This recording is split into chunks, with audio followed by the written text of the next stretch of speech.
Hi, I'm Kelsey, your spiritual fitness coach, and on many days, an emotional time bomb diffuser. The more commonly known name for that title is teacher, but in my opinion, teachers and emotional time bomb diffusers are one and the same. I spend a large chunk of my day not only attempting to help others gain the skills to regulate their emotions, but also trying to regulate my own emotions. You may be asking what any of this has to do with you and your spiritual growth. I have spent years studying emotional regulation, its practices, and its benefits. However, I can't say I was as knowledgeable about self-control. This changed for me recently, though, when someone made the connection for me between self-control and emotional regulation. It totally makes sense that as society has evolved and changed, so has the language that we use. While I felt very knowledgeable about emotional regulation practices, I still felt very unequipped when it came to being someone who is capable of showing self-control.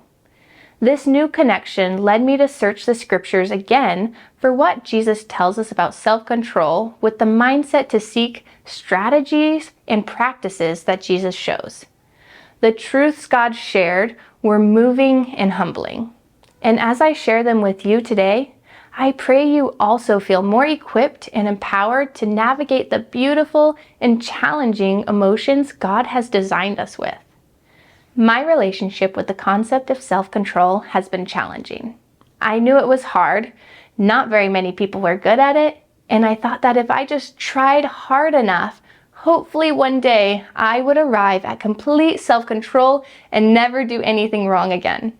Unfortunately, while I was taught that self-control was extremely important, I don't know that I was always given the best tools to actually control myself, especially when I was extremely upset, excited, disappointed.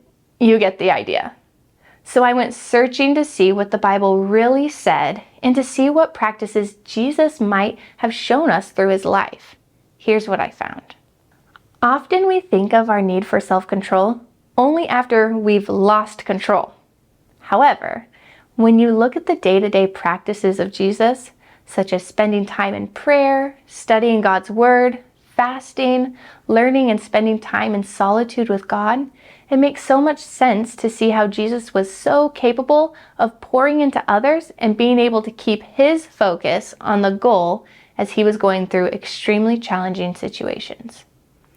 We can see Jesus living out these practices in Luke 5:16, which says, "But Jesus often withdrew to the wilderness for prayer." And again in Luke 22:39. Then, accompanied by his disciples, Jesus left the upstairs room and went as usual to the Mount of Olives. The words often and as usual led me to look at the practices of my own life. Where am I picking up my phone instead of my Bible? Where am I filling my day with noise from social media and the busyness of life when I should be spending time in the quiet, meditating on God's goodness and his provisions? Before I can come to a place of true self-control and emotional regulation, I have to first regulate my life to look more like Jesus' life. When someone is emotionally regulated or practicing self-control, it allows them to pause before doing or saying something hurtful that may stop them from achieving short or long-term goals. This ability is not one that can be accomplished in a day.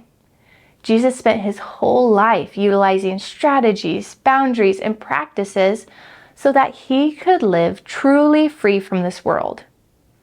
So here is your challenge. Take time to truly reflect on the habits of your days. In fact, make a list. Then see where and in what ways you can cut out the world and fill it with what is truly life-giving. I pray that this is helpful to you as you pursue self-control. Now go, win today.